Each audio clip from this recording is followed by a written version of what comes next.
Sampean masuk rumah sakit kerja 1 hari masuk rumah sakit comat ya? Enggak, kan apa? Aku masuk kan tanggal 20. Ah. Itu kan dia kan apa janji libur aku kan jatahnya hari Sabtu. Ya. Terus aku hari Sabtu itu enggak libur. Terus? Terus hari Sabtu pagi sampai sore aku kerja, terus sore itu aku disuruh periksa ke dokter. Kan dia cuma disuruh periksa. Nyatanya aku sampai pagi nginep di situ. Nggak ada makan, nggak ada apa. Aku nginep di mana? Di rumah sakit. Lah kenapa kok di rumah sakit nggak ngasih makan? Kan itu masalahnya rumah sakit saya. Ya nggak tahu. Aku sampai jam 3 pagi itu masih diambil darahnya masih. Iya kan berarti fasting. Kamu lagi fasting. Diambil darah. Dok, sebentar dok.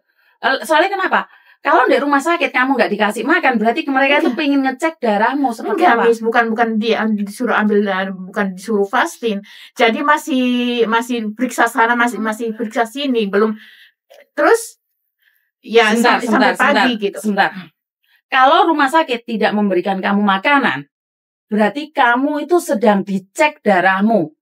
Enggak, maksudnya gini kan aku disuruh periksa sore kan, aku jam 6 kan disuruh periksa ke rumah sakit. Terus sampai malam sampai jam 12 itu masih suruh nunggu situ, masih nunggu inilah itulah ya. Terus sampai pagi. Terus aku majikanku telepon sama rumah sakit, katanya ya udah, katanya di tensi darah sampai jam 3 pagi itu tensi darahku masih tinggi. Terus aku yang nginep di situ, terus pagi baru masuk kamar pagi itu. Terus jadi ya aku nggak jadi masalah lah, nggak dikasih makan nggak apa-apa lah. Maksudnya nggak ada makan semalam itu.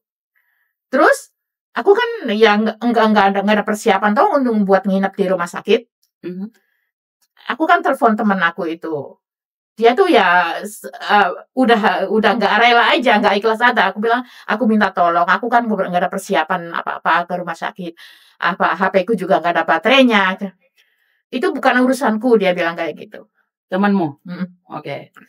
Terus mungkin terus majikanku datang, cuma bawa sikat gigi, odol sama anduk, udah sama casan power bank. Udah aku nggak apa-apa. Aku nggak banyak masalah, nggak mau banyak ngomong. Aku nggak mau banyak ngomong terus sampai aku pindah lagi kamar lagi sampai hari Sabtu, malam Minggu sampai aku malam Rabu aku baru pulang. Enggak 1 menit pun majikanku jenguk atau apa. Enggak ada, cuma SMS aja. Gimana, enggak ada pikiran, gimana pembantuku, enggak adanya gimana enggak ada. Cuma SMS saja. Aku enggak jadi malah udah enggak apa-apa. Terus aku pulang dari rumah sakit sambil kan jalan kaki. Dari rumah sakit itu dia cukup jauh sih, enggak apa-apa, enggak jadi masalah. Terus dia di jalan itu ngomong, katanya kamu kan baru masuk 2 hari. Kamu di rumah sakit 3 hari. Jadi kamu nanti kamu mau ganti hari kerja atau aku mau potong? Itu gimana? Oke. Pertama, saya jelaskan dulu. Rumah sakit Baito itu wajar karena tidak ada kamar. Bukan kamu, saya sendiri masuk di rumah sakit, ya nggak ada orang persiapan. Emang orang sakit itu persiapan, aku sakit masuk rumah sakit. Iya, paham nggak? Iya. Cek ternyata parah atau tidak itu kan bukan kita yang menentukan. Iya. Sekali lagi rumah sakit full. Kamar itu tidak ada. Jangan kamu loh, saya itu sama. Jadi jangan bilang kenapa saya lama tidak itu. Bukan. Ini semuanya buat semuanya yang sakit. Bahkan orang lokal sini pun sama. Karena baitonya panjang rumah sakit ini bukan milik Mbak Yawe Dewe. Itu aja sudah untung ditanganin. Di Hongkong termasuk bagus. Karena bayarnya juga murah. Tapi, paham nggak Mbak? Sampean masuk 1 hari kerja. Paham nggak maksudku? Terus langsung masuk rumah sakit. Apakah dapat gaji? Iya. Tidak. Selama 3 hari itu kamu nggak dapat gaji. Sama dengan saya barusan masuk kantor kerja 1 hari 2 hari. Terus mana loro, apa dapat gaji? Ya enggak. Itu peraturan dari labor. Kecuali sampean sudah masuk kerja di situ. Sampean sudah lebih dari 3 bulan. Dalam 1 bulan itu sampean punya cuti sakit itu 2 hari. Lah sampean seminggu aja belum sudah masuk rumah sakit. Jadi sampean nggak dapat. Ini saya berbicara dengan peraturan. Oke. Yang kedua, sampean baru masuk rumah sakit, majikanmu harus bayar biaya rumah sakit yang seharusnya asuransi yang bayarin. Karena hari pertama asuransimu kan baru dibeli, masih belum aktif, belum proses. Makanya majikanmu itu asli ngejeng awakmu bangkrut. Paham nggak maksudku? Rugi. Tapi memang kewajiban majikan, mau tidak mau dia harus membayar biaya pengobatan. Dan yang anehnya itu loh, kalau sakit mungkin pinter setelah ambil visa baru sakit.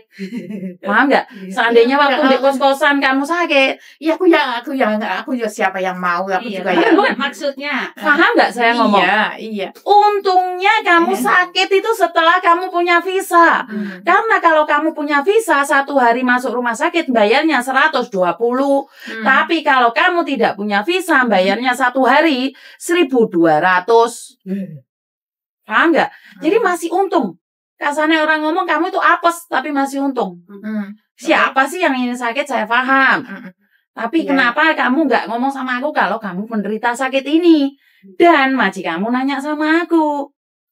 Katanya agent tahu. Lah kalau kalian tuh melakukan kesalahan gak iso ngomong, ojo ngomong agent tahu. Kenapa? Iya, itu salah pahamnya. Makanya kamu gak boleh ngomong kayak gitu. Salah paham. Kan kaget aku. Lah aku gak ngerti kalian punya penyakit atau enggak, aku ngerti. Paham gak maksudku? Kamu kan gak ngomong agent yang dulu tahu lah, sementara kan aku agent baru. Kamu masuk 1 hari, mbokmu pencak silan gue pedang naga puspa ngelokne aku.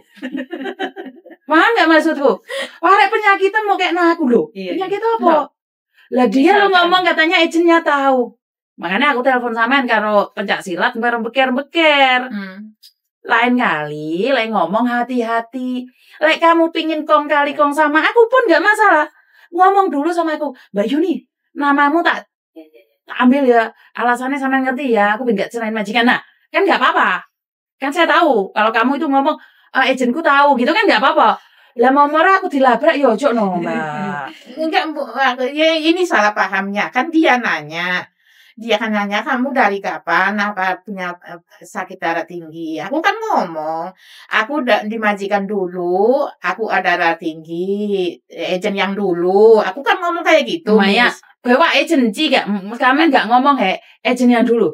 Agent Pak Loto Ci. Ya, aku ngomongnya kayak gitu. Maka dari itu pengertiannya dia kan salah saya. Dianya salah dengar. Bukan salah dengar, kamu ngomongnya gak benar. Iya. Kamu ngomongnya gak benar.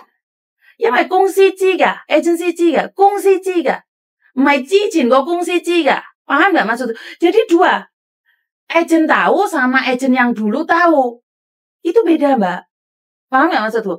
Kalau agent yang dulu tahu ya nggak mungkin dong labrak aku. 唔係啊，佢話公司知唔係之前個公司知 2 kata-kata yang berbeda. Makanya kan sama dengar sendiri toh, sama aku teleponan karo HP satunya beker toh. Sampean denger ta waktu itu? Makanya aku nanya balik kamu, Mbak, piye to, Mbak? Wis aja kok ngomong. Di rumah sakit ditenangno dulu. Ya pernah aku ngomong gitu. Karena majikanmu punya rencana nginterminit. Tapi aku bilang anak sakit jangan diinterminit, aku mohon lah. Paham nggak maksudku? Karena peraturan bilang nggak boleh, makanya sekarang sampean kerja yang baik. Karena the first impression, pertama kali kamu masuk, kamu diuji sama Tuhan, dikai penyakit. Ya muga-muga sampean finish kontrak. Amin.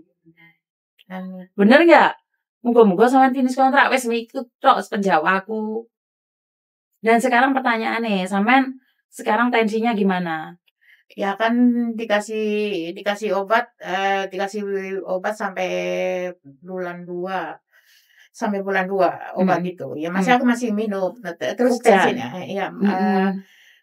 terus nanti kalau habis obat itu aku Fukjan lagi. Terus aku ya aku tahu diri, Miss. Ya di situ kan pembantu yang jaga pungpungnya kan udah 6 tahun. Terus dia yang milih aku gitu.